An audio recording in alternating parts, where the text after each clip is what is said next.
তোমরা কারা আমার মতো ডিম ভালোবাসো?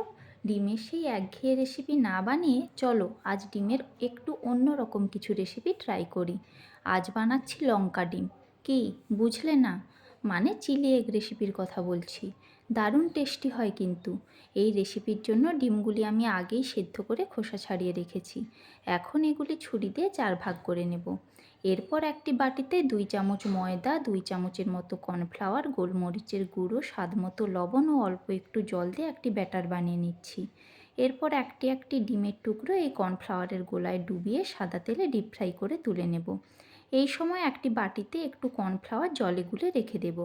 এখন ওই তেলে রসুন কুচি, আদা কুচি, কাঁচা লঙ্কা কুচি দিয়ে দেব। এগুলি ভাজা ভাজা হলে দিচ্ছি চৌকো করে কেটে রাখা পেঁয়াজ, ক্যাপসিকাম, টমেটো ও স্বাদমতো লবণ। এরপর এগুলি নরম হলে দিচ্ছি অল্প একটু vinegar, tomato sauce, soya sauce, green chilli sauce ও স্বাদমতো চিনি।